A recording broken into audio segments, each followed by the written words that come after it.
banyak yang curhat, beberapa satu dua yang mau berkembang ya, yang udah mau naik kelas, mau naikin omset gitu. Curhat susah banget ngurus izin. Bukan hanya ngurusnya yang susah, nyari informasinya susah.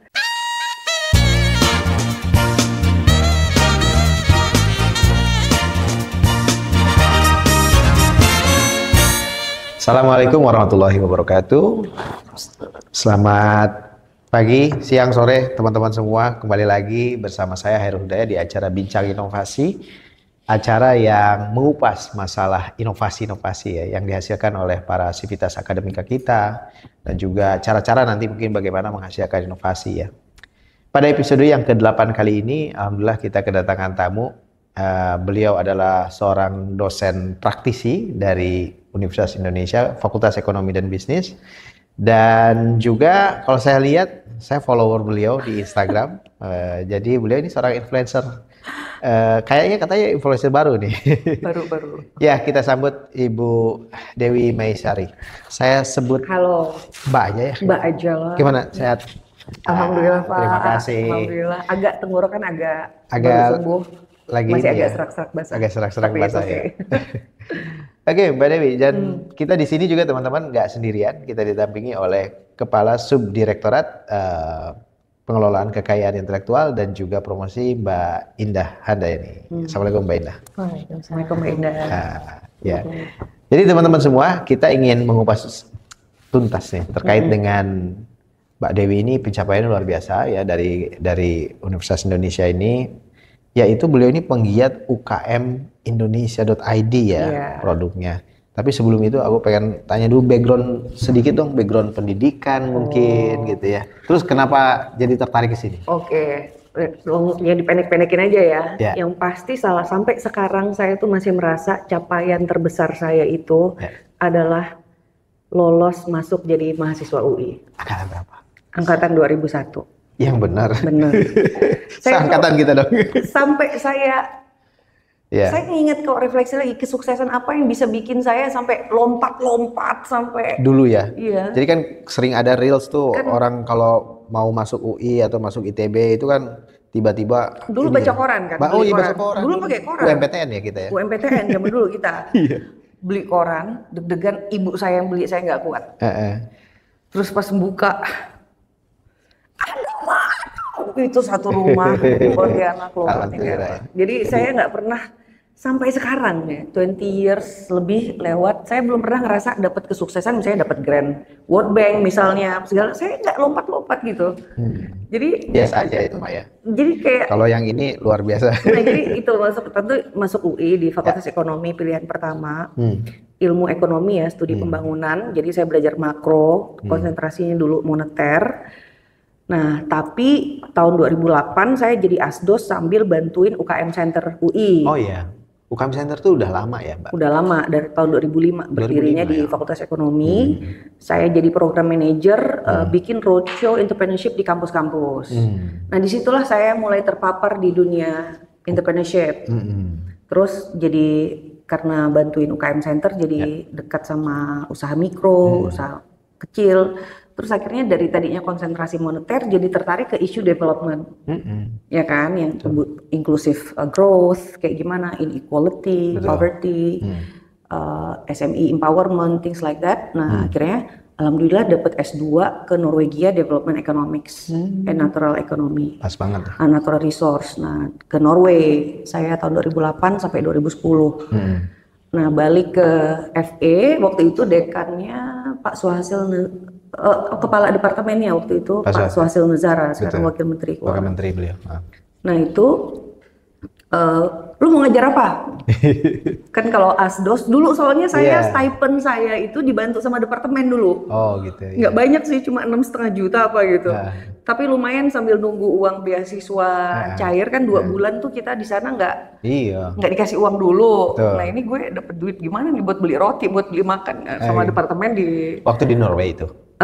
Jadi kita itu 2 bulan, di akhir bulan kedua baru dapat scholarship. Apa universitasnya tadi?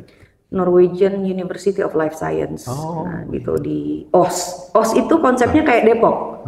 Gitu. Setengah naik kereta 30 menit ke Jakarta, ke Oslo. Jadi beneran kayak Depok konsepnya sih. Dingin banget ya di sana ya. Dingin banget. Bulu mata bisa sampai beku.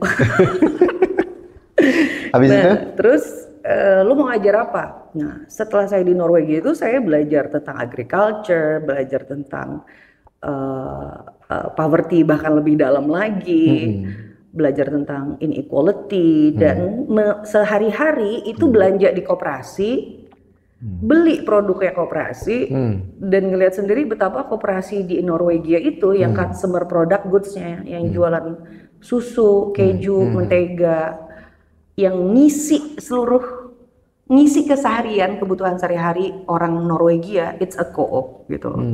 Nah, jadi pas saya di Norwegia itu saya yang awalnya apatis sama konsep ekonomi Pancasila, apatis sama koperasi, saya ngeliat sendiri ini this is actually work gitu. Terus akhirnya di sana walaupun nggak ada mata kuliah koperasi waktu saya di Norwegia itu, ya belajar otodidak terus baca-baca, banyak waktu internet super kenceng gitu kan, saya nonton banyak podcast, banyak kuliah tentang koperasi. Terus pas Pak Suhasil nanya, lu mau ngajar apa? Gue jawabnya koperasi Pak. Gue jawab koperasi. Karena Bung Hatta itu, ilmunya Bung Hatta. Nah, gue ajak koperasi, terus beliau sama sama Pak Yosi Muiz itu bikin mata kuliah ekonomi kemiskinan. Gue juga mau ngajar ini gue gitu. Jadi akhirnya mata kuliah aku tuh masih ada nggak itu mata kuliah ya? Masih dua-duanya. Terus yang belakangan ini karena saya mulai UKM Indonesia ID ini, terus di kampus mulai di fakultas mulai kedengeran, saya disuruh ngajar juga kewirausahaan. Nah, di situ saya selipkan social entrepreneurship di situ karena aku nulis buku kan soal kewirausahaan sosial. And now I'm trying to become one. Social entrepreneurship ya? Ya, sekarang saya lebih fokus pengen jadi social enterprise beneran. Social entrepreneur ya. Kenapa sih tertarik di situ, Mbak? Apa? Kenapa tertarik mendalami di bidang social entrepreneurship ini? Soalnya dia tuh jalan tengah kan. Dia tuh kayak hasil iterasi pemikiran dari dua kubu ekstrem gitu. Jadi kalau dulu itu kan you should either choose mau hidup untuk social goods atau mau jadi kaya gitu. As if ini kan dua kubu yang dulu kan kapitalis lo ya, sosialis lo ya gitu kan ya. Lantas kan dunia berpikir gitu kan. Ini ternyata kekuatan si sosialis ini selalu makin lama makin tergerus gitu. Kayaknya tuh logika yang paling benar memang logika kapitalisme gitu. Karena dia itu kan self driven. You innovate, you work hard. Kerja jam 8, tidur segala. Orang-orang kapitalis itu banyak yang kerja keras, tidur di bawah kursi, di bawah meja, lembur sampai tengah malam gitu kan. Demi inovasi tertentu, demi deal-deal besar tertentu gitu. Karena ada self interest kan, nggak ada yang nyuruh lo, nggak ada yang maksa lo terdorong untuk melakukan itu. Nah, jadi kayaknya dunia itu mengarah ke ya udahlah kita mengalah lah, yang bener nih kayaknya logika yang berlaku umum nih logika kapitalisme nih. Saya tanya Mas Hairul deh, mau nggak kalau Indonesia ini berubah jadi suatu negara yang tidak punya sertifikat hak milik tanah? Oh, bisa kacau itu. Tapi kacau kan? Semua tanah punya negara. Oh ya, itu sosialis ya? Kita nyewa doang. Kita nyewa doang ya, ke negara gitu ya? Iya. Mau nggak? Tergantung orang ya? Nah, enggak, kalau Mas Hairul mau nggak kalau negara kita berubah kayak gitu sistemnya? Menurut saya sistemnya bagus ya, bagus seperti itu. Karena kalau benar-benar ya, bukan dicampur adukan ya antara kapitalis dan sosialis gitu ya. Tapi kalau misalkan yang penting tuh gini, setiap masyarakat itu bisa hidup gitu, punya tanah, punya ini gitu ya, diatur oleh negara gitu. Nah, tadi kata punya kan yang dipilih kan, berarti private ownership diakui kan, it's capitalism. Iya betul, benar. Makanya, jadi, ini jalan tengahnya gitu ya, Mbak. Nah, jadi kalau karena prinsip dasar kapitalisme itu mengakui kepemilikan orang pribadi, gitu, ya kan. Nah, jadi kalau misalnya sosialisme, semuanya jadi milik kolektif, milik society, gitu kan. Private ownership itu di bawah society interest, gitu. Nah, cuma jadi sangat riskan sistem ini. Kalau pemerintah yang diberi amanah mengelola aset society ini tidak amanah, mampus kita, gitu kan ya. Nah, langsung hancur semua, jadi kayak Korea Utara, jadi kayak Uni Soviet dulu. Gitu. Jadi Mbak, konsep social entrepreneurship itu mencoba jalan untuk tengah, jalan gitu. tengahnya. Jalan tengah itu mencari hubungannya dengan itu. konsep keekonomian Pancasila. Nah, hubungannya adalah saya juga jadi belajar soal ini kan, baca bukunya Pak Bud segala gitu. Ini konsep ekonomi Pancasila ini nggak ada yang membumikan ya kayaknya gitu. Saya tertarik aja karena secara konsep filosofinya itu it's very beautiful. Pertama itu ada pada letak asumsi dasarnya. Kalau di ekonomi barat yang kami diajarkan di FEUI itu adalah asumsinya manusia itu economic rational being. Jadi kita makhluk ekonomi yang rasional. Tapi sementara di konsep ekonomi Pancasila, asumsinya itu kita rasional kemanusiaan. Jadi human rationality, bukan economic rationality. Ini menjelaskan kenapa kita bisa bahagia ketika kita sedekah. Ya kan? Orang Indonesia tuh suka sedekah, generous gitu kan. Nah, tapi kita juga happy gitu. Nah, jadi terus dalam memproses pilihan-pilihan yang ada, kalau economic rational being, maka memproses setiap pilihan. Sebenarnya ekonomi itu kan ilmu decision sebenarnya, ilmu mengambil keputusan. Kan? Dari banyaknya opsi-opsi pilihan yang bisa kita pilih, konsideran di otak adalah profit and loss. Because the aim yang kami diajarkan itu kan minimize cost, maximize profit. Maximize loh, bukan optimize. Beda tapi itu. Beda kan? Maximize pokoknya sebesar-besarnya keuntungan ya. Sebesar-besarnya keuntungan. Nah, sementara kalau kita memproses pilihan-pilihan itu dengan konsep human rationality, itu ada 3 rasional masuk ke dalamnya. Economic rationality, emotional rationality, and then spiritual rationality. Karena apa? Karena di dalam Pancasila itu sila pertama ketuhanan yang Maha Esa. Banyak keputusan kita ambil demi berkah, benar nggak? Bukan demi dapat return berapa, demi ini berapa gitu, demi keberkahan. Nah, outcome terakhir kalau misalnya dalam economic rationality yang diajarkan di Fakultas Ekonomi kebanyakan itu adalah profit maximization, ya kan. Nah, sementara dalam bukunya Pak Bud itu saya baca outcome dari ekonomi Pancasila itu sebenarnya adalah maximum benefit dan bahasanya itu peace of mind. Jadi happiness sebenarnya. Yang dicari happiness. Yang dicari happiness, kebahagiaan. Peace of mind. Bahwa bahasa Indonesia, orang Indonesia tuh suka nyebutnya tentrem, tentram gitu. Kan ini kan beautiful konsep banget kan gitu. Tapi ngebumiinnya menjadi sistem-sistem praktek di lapangan tuh seperti apa? That's how I think koperasi sama social entrepreneurship ini jalannya sebenarnya gitu. Setelah saya nulis buku tahun 2020 bersama Bank DBS dan UKM Center FEUI waktu itu, kami terus advokasi supaya pemerintah Indonesia ini paham bahwa ada loh PT yang kelakuannya kayak koperasi gitu, nggak mau memaksimalkan keuntungan, dia agak boros di pendampingan. Jadi nilai sosial sila kelimanya ini banget gitu ya. Terus ada komitmen bahwa mayoritas profit itu akan ditahan, tidak dibagikan ke shareholders gitu. Maksimum dividen yang dibagikan ke shareholders itu hanya 49%. Kalau Mas Hairul lihat koran-koran gitu ya, kalau perusahaan korporasi bagi dividen bisa 80%, 85% bagi dividen untuk shareholders. Nah, terlalu besar kalau dilihat dari sudut pandang tadi. Nah, disitulah terjadi proses yang disebut privatized profit. Ya, privatized profit, profit yang diprivatisasikan dari jutaan konsumen, gitu. Jadi misalnya pemilik bank terbesar misalnya apa, kita sebutlah 2 family, dia punya 40% saham dari sebuah bank gitu misalnya ya, kita nggak usah sebut. Tapi nasabahnya kan jutaan. Perusahaan yang jadi minjem sama dia banyak ribuan misalnya. Nah, artinya kan revenue-nya berasal dari society, bener nggak? Bener. But once it became profit, itu centralized ke 1-2 family. Itulah yang dimaksud dengan privatisasi profit. Nah, koperasi itu menjadi solusinya. Kenapa? Karena kalau ada untung koperasinya dibagi lagi ke pemiliknya, which is anggotanya, which is penabungnya, which is peminjamnya.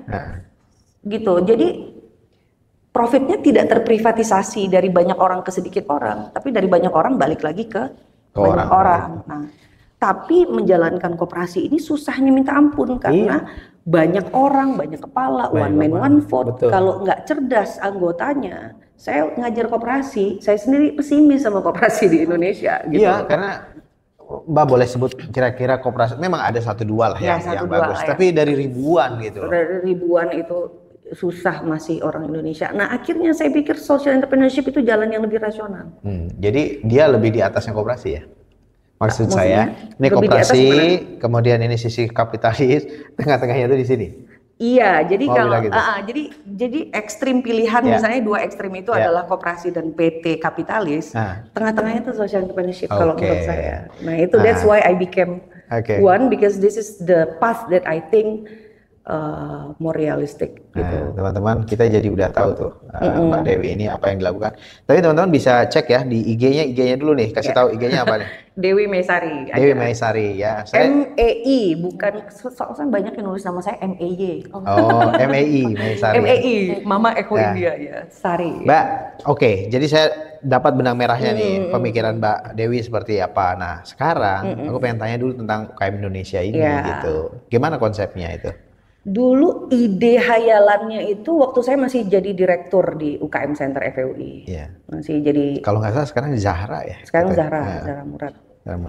Nah, karena beberapa UKM yang kami bina ini itu curhat. Ngurus izin susah banget. Berapa UKM yang dibina waktu itu? Itu ratusan lah ya. Saya nggak ingat. Ya? Di sekitar Depok? Di sekitar Depok. Kalau UKM Center tuh yang dibina langsung itu di sekitar Depok kebanyakan. Nah, banyak yang curhat, beberapa 1-2 yang mau berkembang ya, yang udah mau naik kelas, mau naikin omset gitu, curhat susah banget ngurus izin. Bukan hanya ngurusnya yang susah, nyari informasinya susah. Jadi misalnya mau ngurus PIRT, sebuah sertifikat izin edar ya, ini syaratnya apa aja? Menurut mulutnya petugas A, ini. Menurut mulut petugasnya B, ini. Udah dibawa nih berkas nih pulang ke rumah, bawa ke sana, bawa lagi ke tempat pengurus pelayanan perizinan. Terus salah, Bu. Kadang-kadang tuh kesalahannya benar-benar absurd. Apa coba yang paling absurd? Warna background foto. Harus merah, harus biru, harus cuman gitu aja ya dulu. Sementara orang misalnya pas foto ke Cemerlang nih, udah putih dasarnya. Balik lagi. Kalau kayak gue mah ngatasin masalah itu gampang ya, bawa aja ke Photoshop. Zaman dulu belum ada Canva. Iya. Tinggal remove background, ganti warna. Sekarang dulu kan nggak semua orang punya akses ke Photoshop juga untuk ngubah background kayak gitu tuh asem banget ya. Jadi, nah disitulah inspirasi. Kenapa ya? Berarti orang Indonesia ini nyari boro-boro mau inovasi, boro-boro mau kerja, mau nyari informasi aja capek. Informasi ini kan hal yang perlu dilakukan sebelum kamu menyusun rencana usaha, sebelum bekerja gitu. Jadi itu yang diberikan informasi oleh itu waktu dulu saya bikin proposal ke World Bank. Nah, cuma lama follow up-nya dari disusunnya waktu saya masih direktur. Diterimanya setelah saya melahirkan anak pertama. Oh gitu ya. Lama banget dan saya udah lupa sebenarnya sama project itu. Terus tiba-tiba dapat email menang grantnya lumayan banget. Nah, waktu itu dimasukinnya karena tapi tahun berapa itu? Maaf. Tahun 2016. 2016 ya. Jadi cuma grantnya lumayan gede waktu itu. It should be multi years, 2 tahunan gitu. Nah, waktu itu saya konsultasi sama dekan, ini mau difinalisasi sama Bank Dunia, tapi syaratnya karena ini grantnya lumayan gede, sebut angka nggak deh? Nggak usah lah. Gede lah pokoknya. Intinya lumayan gede lah gitu ya, multi years. Bank Dunianya itu mensyaratkan kalau ini mau direct appointment, mau direct nggak pakai kompetisi grantnya gitu kan, mau di pilih langsung, institusi penerimanya itu harus punya portofolio yang udah banyak banget, yang udah prominent, Akhirnya disepakati sama dekan waktu itu ke LPM FEUI. Makanya sampai sekarang UKM ID itu kalau kolaborasi risetnya pasti LPM. Masih sama LPM karena dulu kita berkantornya, ngasuhnya, segalanya di sana. Nah, ternyata karena kontennya itu perizinan dan di saat itu nggak ada website lain yang mempublish konten perizinan selengkap UKM Indonesia ID. Jadi rujukan ya. Jadinya tuh setelah proyek selesai pun ini website masih ramai pengunjungnya. Makanya saya jadi lapor ke UI dan saya mulai ditemukan oleh NGO gara-gara website itu. Jadi ini yang punya email masuk, ini UKM ID ya, kita mau ada kerjasama gini-gini. Akhirnya ada proyek, bikin pelatihan ke UKM, masuk. Nah disitulah saya mulai lapor ke UI. Ini kayak ada duitnya nih, gue bilang gitu kan. Tapi ini lu mau ambil nggak? Karena aku merasa harus lapor ke UI karena ini kan dulu lahirnya di UI gitu. Dan waktu dulu saya dapat grant juga yang memfasilitasi transaksinya kan juga organisasi UI gitu kan. Kalau UI nggak mau, baru saya privatkan. Baru saya mau daftar atas nama saya gitu, atas nama saya pribadi. Ternyata lama, bolak-balik. Akhirnya, Bu, kita mau.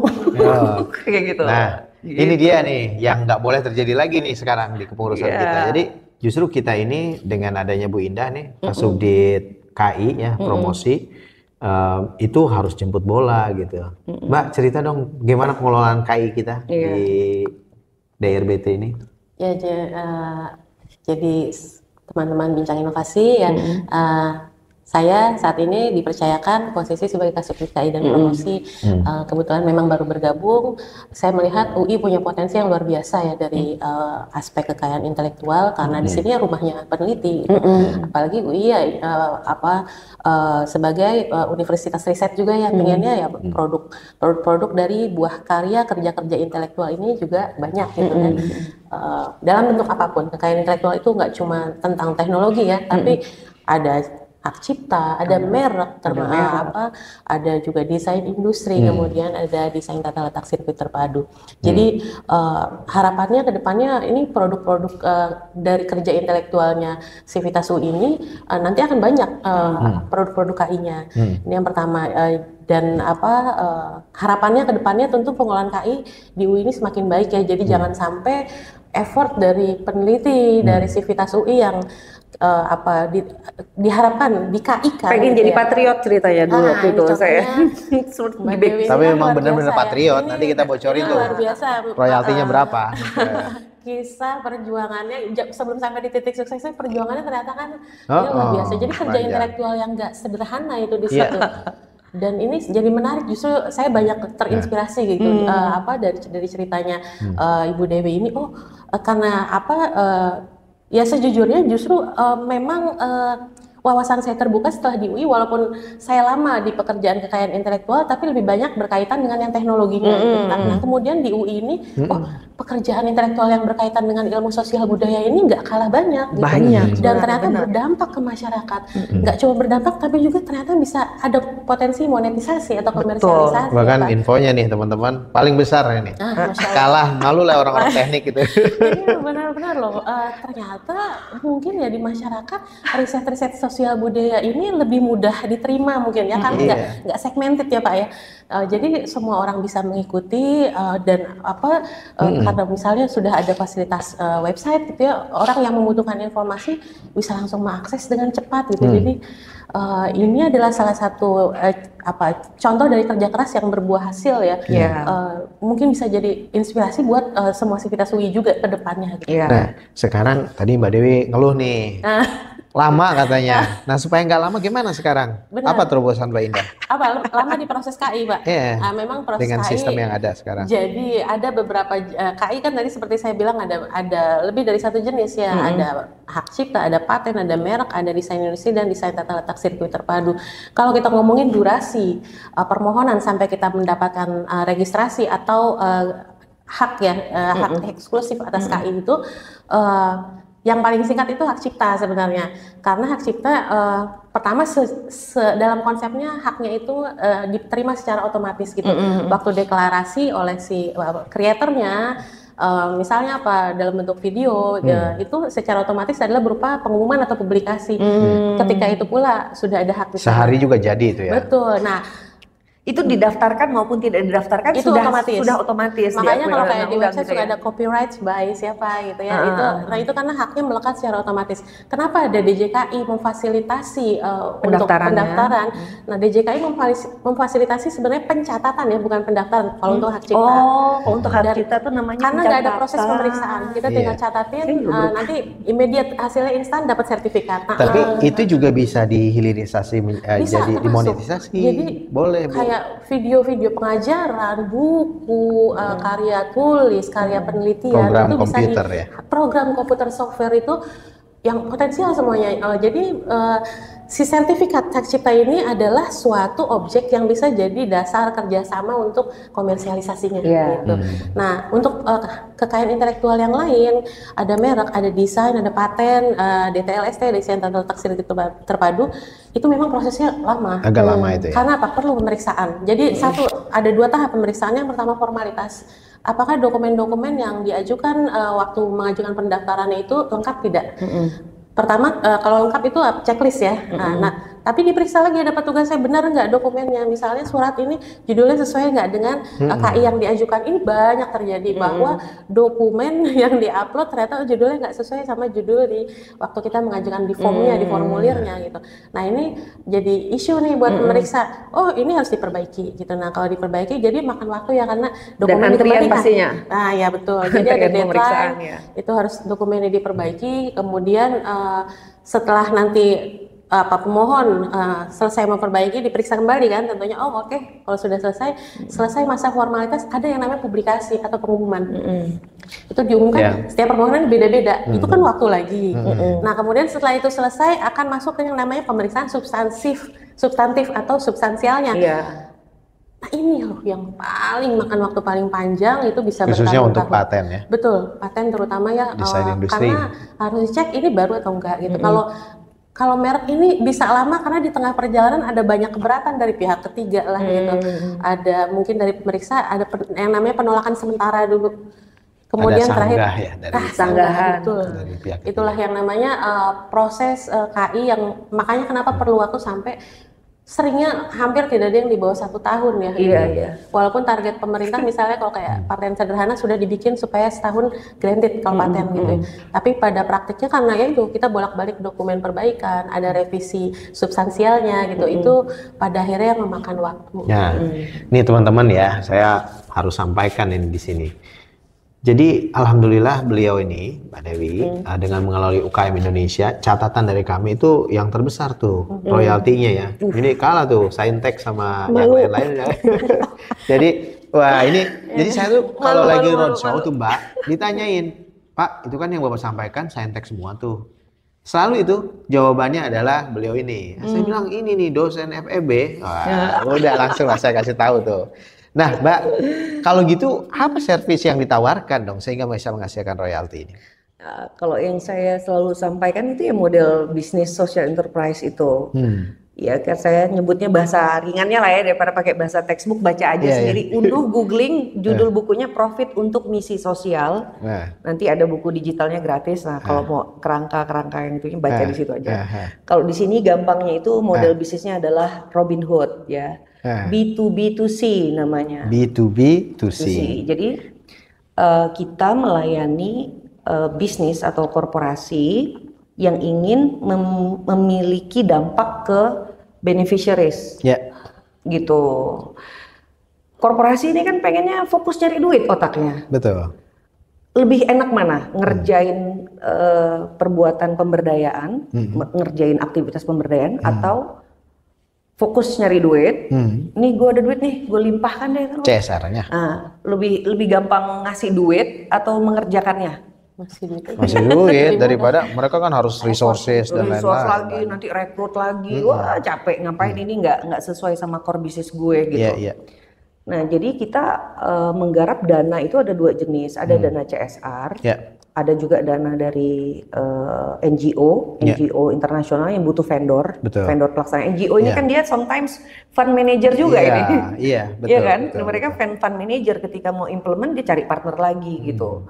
Nah, dia browsing around and then ketemu kita. Itu gara-gara website kan semua awal ceritanya itu ya. Nah, karena apa? Karena mereka melihat kualitas konten yang kita publish kali. Ya, ini kok kayaknya thoughtful banget kontennya ini gini.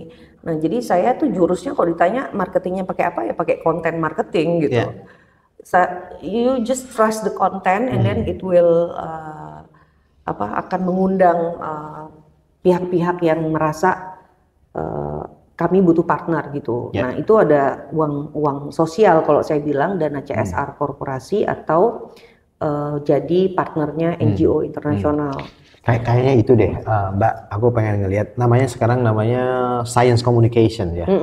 Jadi kalau science itu, misalnya orang-orang teknik biasanya kan susah untuk mengkomunikasikan ya hasil pemikirannya dan sebagainya. Nah, kalau melalui Mbak itu memang melalui website tadi atau melalui IG juga ya kalau nggak salah ya? Iyalah, mana bisa website sendiri sekarang. Jadi main medsos. Itu semuanya kemudian datang dari media-media itu ya? Dari situ. Nah, kita juga sekarang karena aku pengen lebih kita komersial gitu ya, lebih. Kita juga menggarap marketing education budget. Jadi ini bukan duit CSR, tapi duit promosi, duit marketingnya perusahaan. Nah, marketing itu kan dipecah-pecah di perusahaan itu. Ada yang untuk soft selling, ada yang untuk hard selling, macam-macam. Nah, kita tap in kalau lihat di IG-nya UKM Indonesia itu kita bisa ada konten ngebuat ayo kita pasang 2-stage verification agar WhatsApp kamu lebih aman dan tidak lebih mudah dihack gitu. Tapi di atasnya ada logo MSI, ada logo corporate. Sama logo UKM Indonesia. Nah, artinya corporate tersebutlah yang membantu kita endorse lah ya, yang ngasih kita uang lah ibaratnya untuk bikin untuk produksi konten tersebut gitu. Nah, tapi kita juga ngasih dia traffic. Ya kan, kita juga lihat aja viewersnya lebih dari 10.000, not even in 24 hours ya kan. Kalau dia posting di akun dia sendiri, kan nggak mungkin dapat segitu. Iya dong. Iya kan, nah jadi kita sekarang jadi digital media, kita nyebutnya UKM ID itu kami kelola sebagai community based digital media. Kenapa community based? Karena kita nggak bisa disamain dengan Kompas, Detik, Kumparan. Itu kan untuk khalayak ramai. Kita niche, kita niche main di situ. Nah, kalau saya monitor ya sejauh ini, correct me if I'm wrong, tapi sejauh kami monitor sekarang, alhamdulillah, makanya bisa menghasilkan uang gitu ya. Karena kalau lihat di planet Instagram, kayaknya rumah yang paling gede di dunia di sektor UKM kewirausahaan kayaknya akun kita. UKM Indonesia. Followernya sekarang udah berapa, Pak? 170.000. 170.000 ya. Kalau di WhatsApp channel 1,3 juta. Di WhatsApp channel tuh ada juga. Terus traffic kita di website itu sebulan bisa 200-an ribu. Makanya sekarang udah ada iklan. Dulu saya sombong nggak ada iklan di website. Karena paling dapat cuannya berapa juta sih sebulan gitu kan. Sekarang terlalu gede untuk dicuekin. Ya udah deh activate ad terus terima deh duitnya gitu. Makanya sekarang lah Kompas aja kita ngelihat baca artikelnya. Aduh iklan di sini kan? Kenapa gue enggak gitu? Terus sekarang di website kayak udah 200.000 udah banyak banget. Dan kita itu sebenarnya masih nggak komersial banget di dunia iklan loh. Karena kalau teman-teman lihat iklannya itu nggak separah kalau ke Detik masih di samping-samping, masih di depan, nggak ada pop-up yang lewat gitu, nggak ada yang nutup-nutup gitu. Karena kita bisa setting kalau mau activate iklan itu kita mau ini apa gitu, mau terbuka apa. Karena ibarat punya website tuh kayak punya kota gitu loh. Kayak punya ibaratnya di dunia orang itu kamu bisa punya kota. Nah, kota ini kan ada persimpangan jalan, ada jalan tol, ada macam-macam, ada tempat-tempat, ada space. Nah, yang kamu mau jual sehingga iklan itu boleh ada di situ, itu space yang mana? Nah, website itu sama. Oh, di pinggiran artikel, di pinggiran kanan, di tengah-tengah artikel, di landing page depan, itu semua beda harga gitu. Nah, kalau di landing page pasti lebih mahal harganya karena pasti lebih banyak traffic kan ke sana, jadi lebih banyak yang ngeliat. servisnya itu ya Mbak ya. Tapi Jadi sekarang kita makin komersial, dulu cuma Robinhood model, sekarang kita menggarap dana campaign. Jadi perusahaan-perusahaan yang mau punya solusi untuk UKM, entrepreneur muda, silakan ukmindonesia.id berpartner dengan kami, tapi utamakan tujuan edukasi ya. edukasi. Kita nggak bisa terima konten yang totally hard selling, nggak mau. Aku tetap mau kita dari UI, misi utamanya tetap harus edukasi dulu. Nah itu yang disebut oleh Pak Rektor kita tuh impactful Mbak. Nah jadi hasil-hasil karya dosen kita, Isilitas Akademika itu bisa benar-benar bermanfaat kan, ada nilai, ada value yang kemudian ditawarkan. Mbak, ini nih saya masih penasaran sama Mbak Indah itu. Tadi kan katanya lama tuh, katanya Mbak Indah lagi buat terobosan baru nih. Mbak, supaya nggak lama Mbak. Pertama ya kan lagi create ini Pak ya website itu, namanya IPIS, IPIS ya, Intellectual Property Information System. Jadi ini adalah IPIS. Yes. Websitenya apa? ipis.ui.ac.id. Jadi pada dasarnya ini adalah suatu tools ya, website untuk membantu, pertama tujuannya apa, menjual ya Pak ya, menjual apa sih, jadi direktori ya, direktori kan ada 10 ribuan kan katalog kita ada 10 ribu Mbak. Kerja intelektual dari orang-orang UI ya gitu, nanti ditampilkan di sana itu apa dari pihak industri atau pelaku usaha yang misalnya tertarik, saya punya apa, core bisnis saya misalnya di bidang apa, teknologi baterai misalnya, dia bisa search di situ, barangkali ada kekayaan intelektual yang relevan dengan core bisnis dia di situ. Jadi media apa, business match ya, untuk melihat apa teknologi yang ada di UI sama yang dibutuhkan oleh industri. Nggak cuma teknologi mungkin ya, karena hak cipta juga katalognya ada, kemudian kekayaan intelektual bidang sosial budaya juga ada. Jadi semua yang apa sifatnya kekayaan intelektual yang diproduksi dihasilkan di UI akan ditampilkan di website ipis.ui.ac.id itu. Nah supaya nggak lama juga tadi pendaftaran ya. Pendaftaran. Nah jadi IPIS itu selain berfungsi sebagai upaya UI untuk apa? Etalase untuk menampilkan karya intelektual dari Civitasnya. Yang kedua ini juga sebenarnya membantu tim kami untuk manajemen KI-nya. Gitu. Jadi media komunikasi antara kreator-kreator, inventor, pendesain yang ada di lingkungan UI untuk mengajukan permohonan KI untuk kita bantu pengajuannya ke Ditjen Kekayaan Intelektual Kemenkum RI. Gitu. Nah, nanti karena ya prosesnya lama, di situ IPIS ini akan dirancang juga untuk memonitor progres permohonan. Jadi bukan cuma kami bisa melihat proses permohonan udah sejauh mana, tapi nanti pemohon juga dari akun yang dimana dia akunnya pakai akun SSO saat ini untuk apa Civitas UI ya. Jadi waktu dia mengajukan permohonan bisa lewat dia login, kemudian dia ajukan apa jenis KI-nya. Nah, begitu kita proses dapat nomor pendaftaran, mereka sendiri bisa memonitor bagaimana progresnya. Gitu. Nah, di tengah-tengah prosesnya nanti itu baru kerjaan 3 bulan terakhir ini. Ini luar biasa memang bergerak terus. Tentu dalam prosesnya kami juga akan membantu. Pertama kita screening dari mulai proses pendaftaran ya, permohonan waktu dalam pengajuan kita bantu supaya dokumen ini benar-benar kita verifikasi untuk menghindari itu proses bolak-balik ya. Kita cek kesesuaian judul, kesesuaian dokumen gitu ya. Pertama itu lapis pertamanya, kemudian kita mengawal prosesnya, kita monitor setiap progresnya kita update di sistem itu, dan waktu di tahap substantif pemeriksaannya nanti pertama kita laporkan, kita bantu caranya menjawab, menanggapi keberatan-keberatan untuk setiap jenis KI yang diajukan gitu ya. Strateginya bagaimana supaya permohonan ini bisa segera register atau granted. Alhamdulillah. Jadi itu yang sedang harapannya itu kita lakukan. Ada beberapa permohonan yang melayani ya. Kita kan ada pelayanan. sekitar 5.000 dosen, termasuk kita semua ya. Nah, Mbak, ini sesi terakhir nih. Menarik banget ini, dan saya yakin teman-teman juga pasti banyak yang didapat dari Mbak Dewi ini. Semangatnya terutama ya. Nah, Mbak, satu gini.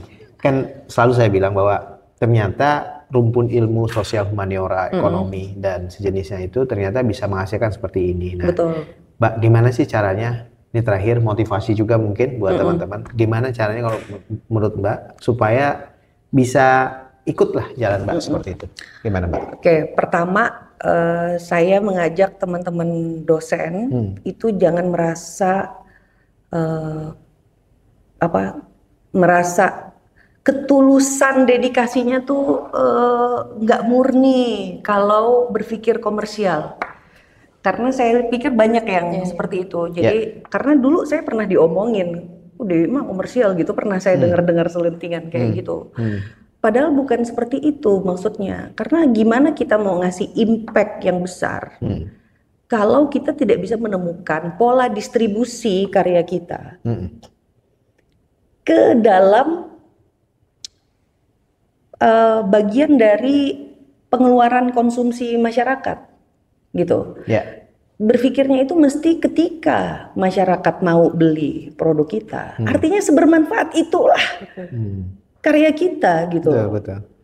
Jadi ini mindset pertama nih, karena ada yang berpikir seperti itu, kalau masih berpikir seperti itu, masuk ke journey ini susah gitu ya. Karena menjadi kaya gara-gara royalti, kok kayaknya nggak suka ya saya, kayaknya jadinya nggak ini gitu ya, kayaknya nggak tulus deh, kayak udah nggak genuine lagi deh niat baik saya. Tidak seperti itu mikirnya, kan nanti dapat uang tinggal sedekahin lagi, tinggal bikin riset lagi yang idealis super, yang nggak peduli, nggak perlu nunggu bikin proposal hibah yang di review berbulan-bulan juga itu. Nah itu kalau nanti teman-teman punya uang banyak kan bisa trial sendiri, pakai duit sendiri dengan lebih freedom. Itu pertama itu. Yang pertama mindsetnya itu dulu sih. Nah, yang kedua adalah untuk khusus teman-teman sosial humaniora, saya pengen cerita soal peluang di suatu hak cipta dan mungkin merek ya, di bidang self assessment tools. Jadi saya melihat Gen Z ini adalah Gen Z yang menyerap terlalu banyak informasi dari luar. Tapi kurang waktu mengakses dirinya sendiri, gara-gara waktu dan pikiran yang dipakai untuk mengakses hidup orang lain gitu kan ya. Si ini kan ya, si ini. Jadi banyak saya lihat tuh Gen Z tuh nggak tahu purpose-nya itu apa, purpose of life-nya gitu. Lo nanti abis lulus mau ngapain? Ntar dulu lah mikirin itu lah, pusing gue gitu. Pas nyari kerja pun ya nyari aja gitu. Mau usaha pun usaha aja gitu. Nah, kalau misalnya dibikin form yang user friendly, sebuah form yang kayak tanya jawab pakai teknologi digital gitu ya, bayar 5.000 sekali tes, nanti dapat assessment, nggak usah mahal-mahal, seharga pisang Sunpride aja itu yang di dekat kasir sebiji 4.000 itu, that's also money gitu. Yang penting toolsnya itu membantu mereka mengenal diri mereka sendiri, membantu pemberi kerja lebih cepat mengenal karyawannya, calon karyawan. Ini potensi kalau menurut saya. Nah, teman-teman psikologi, teman-teman itu. Jadi teman-teman intinya ke depan itu bisnis itu ya adalah di konten. Nah, jadi makanya kami itu sekarang udah on track karena kita dibayar orang karena kita bisa bikin konten. Kalau perusahaan asuransi bikin konten sendiri, mungkin nggak dimakan sama audiens. Benar. Ya kan? Iya. Dapat traffic 5.000 aja susah minta ampun. Susah. Sama datang ke gue. Mbak, sama dengan kita nih di Innovation Way. Ini perlu belajar nih Mbak. Nah, lu datang ke gue. Konten lu nggak nyampe 24 jam, dapat 10.000 gitu. Nah, itu karena apa? Karena kekuatan konten. Nah, itu ada ilmunya sendiri, repot. Tapi intinya every ilmu itu bisa dikontenkan. Sejarah. Wah, itu bagus tuh. Antropologi. Sosial humaniora. Saya lihat geografi tuh, ada mahasiswa geografi apa yang peta-peta itu, Mbak. Kabupaten-kabupaten. Pokoknya semua pun, karena bahkan sekarang udah ada rumor, jadi allegedly ini rumor ya. Nanti Netflix itu katanya kalau sekarang kamu nonton video YouTube, bawahnya ada shop. Di TikTok udah lama kayak gitu, nonton video ada shop. Nanti ke depan itu rumornya nih ya, tapi kita bisa pikirkan dan kita bisa siap-siap untuk menangkap peluang ini dari sekarang. Kalau kita nonton, misalnya nonton film, terus kita cewek nih misalnya, ih topinya lucu banget sih, ih shawlnya lucu banget sih, pause kan? Di pause, beli. nanti bisa diklik bajunya. Mau beli itu di mana? Iya. Di e-commerce mana? Dan sekarang udah pakai algoritma semua lagi ya. Orang udah, bahkan kita nggak ngomong apa-apa udah ada yang mau kita cari di situ. Nah iya. Nah jadi akan selalu ada resiko dan ancaman dari setiap teknologi. Tapi aku udah capek mendramatisasi resikonya. Let's focus on preparing ourselves to grab the opportunity beyond the risk gitu. Memang ada risknya gitu, tapi ya kan bisa dimitigasi gitu. Daripada kita mendramatisasi, abisin waktu ke sana-sananya. Ya udah ini akan terjadi. Gimana nih supaya kita bisa nangkep peluang ini gitu. Jadi itu sih kalau tipsnya, tipsnya bikin berkonten lah, dosen-dosen juga gitu kan. Tapi memang ada perlu belajarnya, perlu ininya. Itu mungkin kayak nggak bisa dibahas di sini. Iya. Nanti ada sesi khusus. Kalau itu. Tapi intinya masa depan itu adalah bisnis konten karena dulu konten adalah menjadi produk yang dikonsumsi. Kita beli tiket buat nonton film, nonton konser. Artinya kita beli kontennya kan. Bikin konten konser, beli tiket untuk nonton konsernya. It's a content, ya kan? Yang kita konsumsi gitu. Tapi ke depan konten ini akan menjadi tools marketing. Marketing apapun gitu. Nah, makanya saya sendiri pun jadinya menggarap akun pribadi saya juga sekarang sejak tahun lalu gara-gara personal branding ya, Mbak. Karena disuruh sama tim saya sebenarnya di UKM ID itu. Setiap media tuh tetap harus ada sosoknya, Bu. Bu. Garap lah, Bu. Bu ngomongin apa dulu sama lah ngomongin sama lah sibuk juga bingung juga soal itu. Tapi ya alhamdulillah it works. Jadi ya terima kasih sudah follow. Terima kasih sudah follow. Jadi teman-teman ya Dewi Meisari silakan dicari di Instagram. Mbak, terima kasih banyak loh. Terima kasih banyak, seneng banget bisa berkontribusi ke alma mater tercinta. Jadi teman-teman itulah perbincangan singkat ya, tapi padat sebenarnya tadi banyak sekali poin-poin yang kita daging semua kata anak Gen Z sekarang. Jadi kita sangat bangga sama Mbak Dewi, salah satu alumni kita dan juga dosen praktisi kita ya. Dan aduh saya membayangkan kalau banyak kayak Mbak Dewi gini gitu ya. Selain Tajir UI. Bukan tajir saja, Pak. Tapi saya membayangkan bahwa dampaknya kan bukan hanya secara ekonomi, Mbak, tapi juga kebermanfaatan, keberkahan tadi yang disampaikan. Keberkahan dan UI jadi makin independen kalau mau bikin agenda inovasinya. Betul. Mau apa-apa. Sebenarnya di balik cuan itu ada independensi, ada kedaulatan itu loh. Makanya akademisi jangan alergi punya banyak uang itu maksud saya. Nggak ada sih yang alergi. Jangan kalau karyanya dikomersialkan dulu. Soalnya saya pernah dengar saya digosipin kayak gitu kan. Kenapa sih itu apa salahnya? Tapi memang bisa juga kita tidak komersialkan. Artinya maksudnya kalau kita punya HKI gitu ya, tapi kan bisa juga tidak dikomersialkan. Tapi impactful ke masyarakat. Kalau mau kayak gitu kan nggak ada masalah. Tapi kalau mau dikomersialkan juga why not gitu kan. Impactnya lebih besar lagi gitu kan. Iya, tapi biasanya itu berhubungan lurus. Kalau dikomersialkan maka langsung impactful. Kalau nggak dikomersialkan pasti cuma bisa bantu 5.000 orang. Jadi 10.000 orang. Salah satu pemeringkatan universitas misalnya itu salah satu kontennya itu license IP. Jadi IP yang sudah dilaksanakan. Ya benar. Betul kan. Sip. Saya kira itu saja teman-teman. Salam inovasi. Semuanya salam inovasi. Terima kasih, kita kembali lagi di episode mendatang. Assalamualaikum warahmatullahi wabarakatuh. Assalamualaikum warahmatullahi wabarakatuh. Terima kasih.